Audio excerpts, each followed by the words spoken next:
Welcome friend, इस channel पर आपका स्वागत है।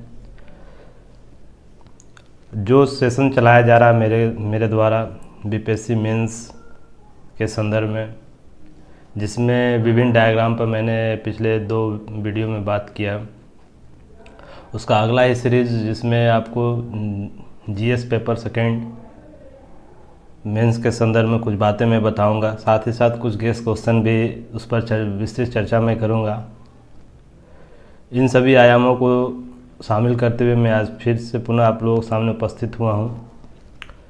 इससे पहले वीडियो को मैं प्रारंभ करूं, सेशन को स्टार्ट करूं, उससे पहले जो भी हमारे पुराने और नए मित्र हैं, चैनल को सब्सक्राइब करें, लाइक करें और शेयर करें, ताकि और भी लोग हमसे जुड़ सकें और लाभान्वित हो सकें।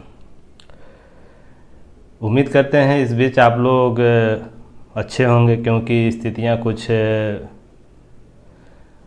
कोरोना को लेकर असमंजस की स्थितियां पैदा हुई हैं। लोग भयभीत हैं। कुछ मेरे पुराने स्टूडेंट का फ़ोन आया था, वो उनकी समस्या थी क्या इस दौर में कैसे तैयारी किया जाए, कैसे खुद को संतुलित किया जाए, जिससे हम अपने जो भी अंतिम लक्ष्य है उसको प्राप्त कर सकें।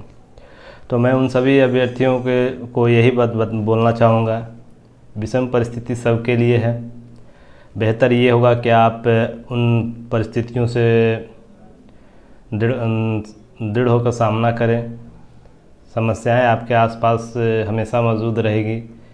आज कोरोना के रूप में है, कल कुछ और भी व्यक्तिगत या सामूहिक समस्याएं आपके सामने होंगी। इससे लड़ना हमें है और जो भी अंतिम सफलता उसको प्राप्त करने के लिए जो भी परिश्रम है वो करना है। तो आप माइंडसेट यही अपना के चलें। क्या आप इस लक्ष्य को प्राप्त करने के लिए आपका परिवार के आपके सहपाठी मित्रों का, साथ साथ विभिन्न लोगों का प्रत्यक्ष या अप्रत्यक्ष रूप से सहयोग होता है। उनकी आकांक्षाएं होती हैं, उनके कुछ सपने होते हैं, उनको आपको पूरा करना है। इस बुरे वक्त पर आप लोग विचलित ना हो। मेरा यही आप लोगों से अनुरोध होगा, क्या आप बेहतर तरीके से रणनीति बनाते हुए, खुद को संयमित करते हुए, संतुलित करते हुए आगे बढ़ें।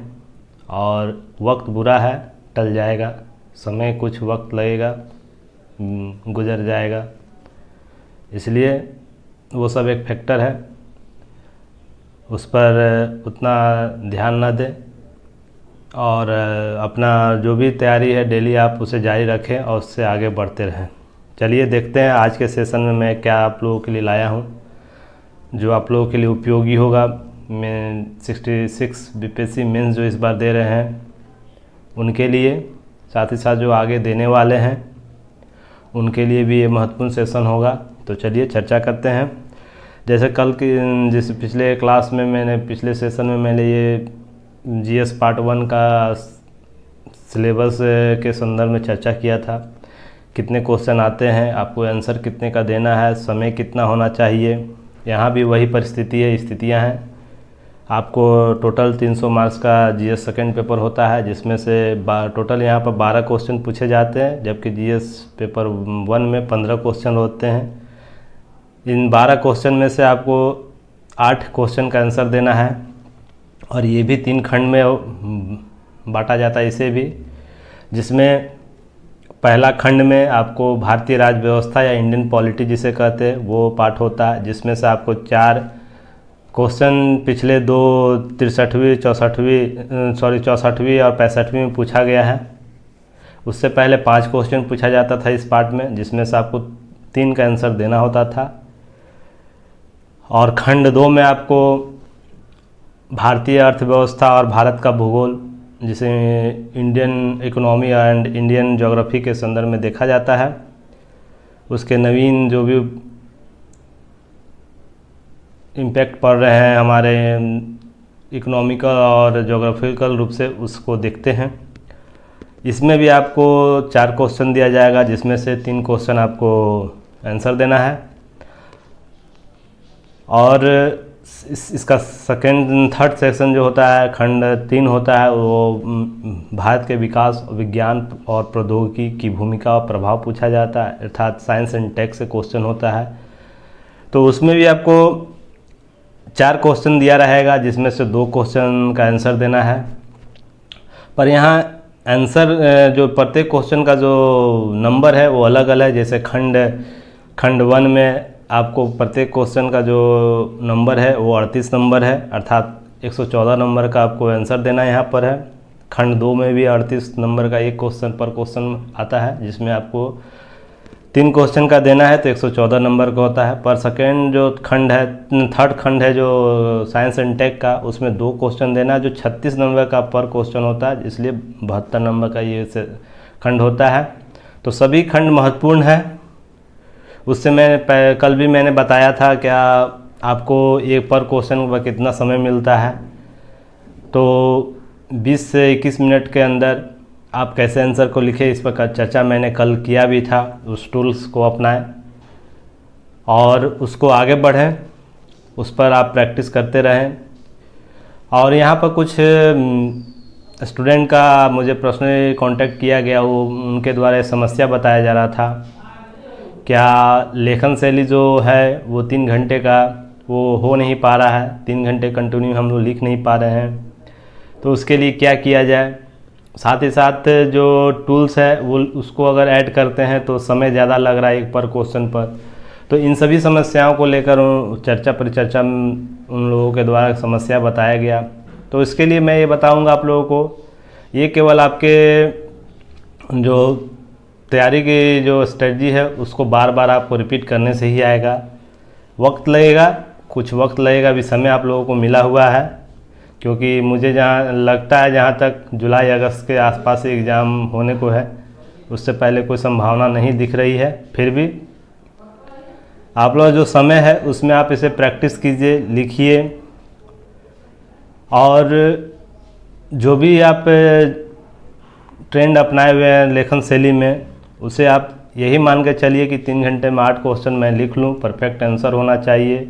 इन सब चीज़ों पर आप एक्सरसाइज करें, डेली प्रैक्टिस करें। और यदि अधिक समस्या हो रही है तो मुझसे आप कांटेक्ट के द्वारा जुड़ सकते हैं और मैं उससे पर्सनली गाइड भी करूँगा। तो इन सब चीज़ों को लेकर घबराएं नहीं, कंटिन्यू अगर अभ्यास करते हैं तो आप सफलता जरूर प्राप्त करेंगे, जो भी आपके लक्ष्य हैं वो मिलेंगे ही। तो चलिए इसके दूसरे सेशन आपको गेस क्वेश्चन क्या है उस पर चर्चा करेंगे, क्योंकि ये आज का वीडियो ज़्यादा लंबा होगा नहीं, क्योंकि जो भी बातें सिलेबस को लेकर थी, जो भी टॉपिक्स को लेकर थी, वो पहले ही चर्चा मैं कर चुका, इसे बार बार रिपीट करने की कोई आवश्यकता नहीं है, आप वहाँ जाकर देख सकते हैं। बस यहाँ पर आपको गेस क्वेश्चन जो 66 बीपीएससी मेंस के संदर्भ में, उसको आप अच्छी तरीके से देखें। जिस टॉपिक को मैं बताऊँगा, जिसको गेस किया हूँ, उस पर अच्छी तरीके से आप अपना नोट्स बनाएं और उसको बार बार रिवाइज करिए। अगर आप इतना ही कर लेते हैं तो आप बहुत करीब होंगे। आपका जो भी क्वेश्चन आएगा इसी के इर्द गिर्द होगा, इसी के कॉन्सेप्ट पर होगा।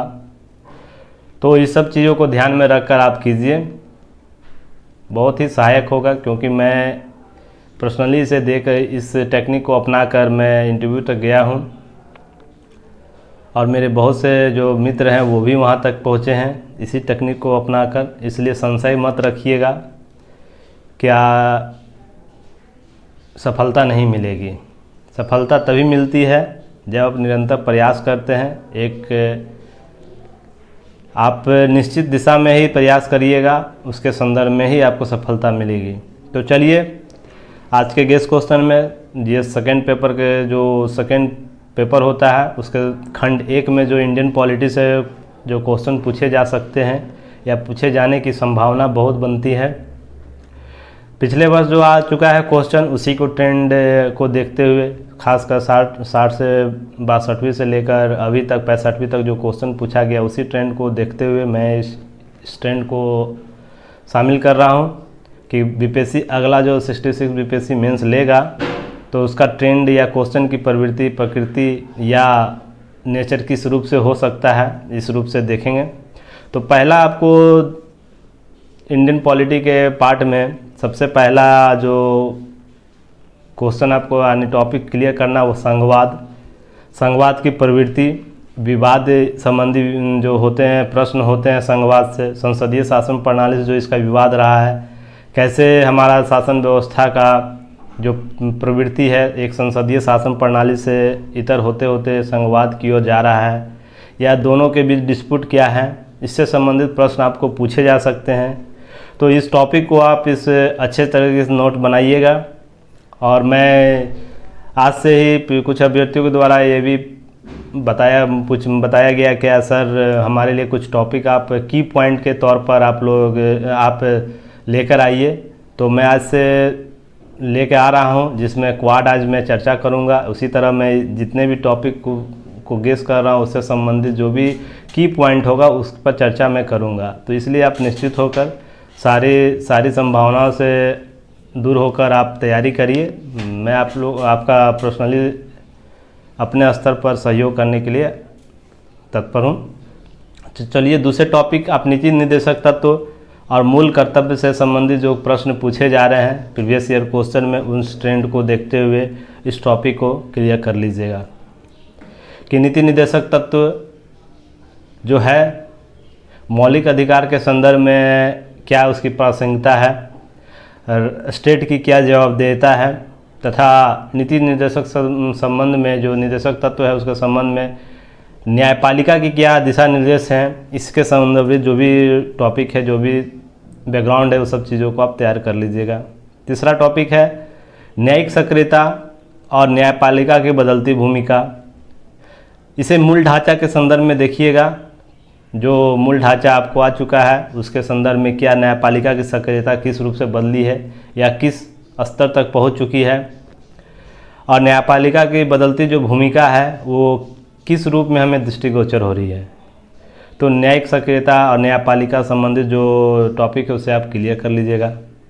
चौथा है राज्यपाल की शक्ति, भूमिका और जो बदलती प्रवृत्ति उनकी है शक्तियों का, कार्य करने की शैली का, उस पर आप एक टॉपिक क्लियर कीजिएगा। साथ ही साथ बिहार के संदर्भ में राज्यपाल की क्या स्थिति है, इसे आप देख लीजिएगा। फिर पांचवा टॉपिक है चुनाव आयोग दबाव समूह से रिलेटेड जो क्वेश्चन होता है, इसी से रिलेटेड आपको ये भी हो जाएगा बिहार में चुनाव की स्थिति प्रवृत्ति क्या है, जैसे जाति, धर्म, गठबंधन की सरकार इत्यादि जो टॉपिक है उस पर आप एक नोट्स बनाकर तैयार रखिएगा।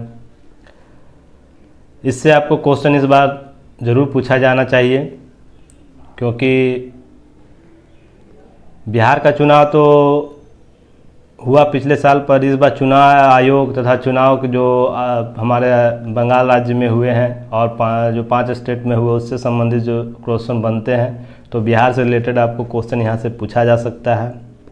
साथ ही साथ सातवां टॉपिक आप लोग देखिएगा उद्योग और भौगोलिक स्थितियाँ जो आपको है, ये आपको इकोनॉमिक्स के पार्ट में देखना है।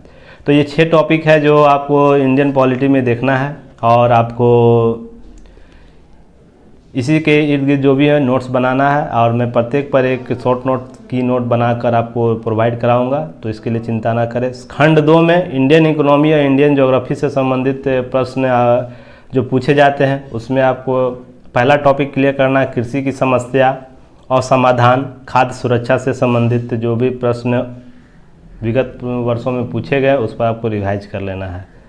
दूसरा है बिहार में बाढ़, सूखा, प्राकृतिक आपदा से संबंधित जो टॉपिक होता है उससे जो प्रश्न पूछे गए हैं उसको देखते हुए आप टॉपिक को क्लियर करिएगा।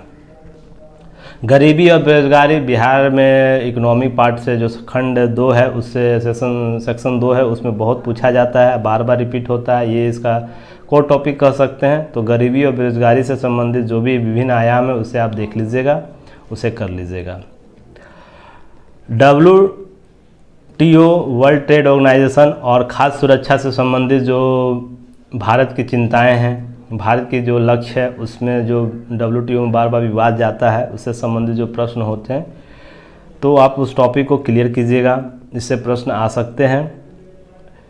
फिर टॉपिक से आर्थिक नियोजन और एलपीजी के संदर्भ में आप एक टॉपिक ज़रूर बनाइए, क्योंकि आर्थिक नियोजन बार बार रिपीट हो रहा है, तो जिसकी वजह से इसे नज़रअंदाज मत कीजिएगा। हो सकता है फिर से पूछ दे, पिछले बार आया है 65 में, तो इसलिए इसे नज़रअंदाज मत कर दीजिए कि लास्ट ईयर पूछा है। आर्थिक नियोजन को बार बार रिपीट कर रहा है 1-2 साल में, तो आप इसे आर्थिक नियोजन और एलपीजी के प्रभाव के संदर्भ में आप इसे देख लीजिएगा।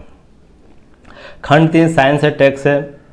आपको पहला क्वेश्चन करना ऊर्जा, आवश्यकता क्या है, इसके विकल्प क्या हैं और इसके जो विकास की यात्रा है, विकास किस रूप से यह ऊर्जा की आवश्यकता बदली है, मांग कैसे बदली है, सरकार की रणनीति कैसी बदली है, इस संदर्भ में आप सारे टॉपिक को क्लियर कर लीजिएगा।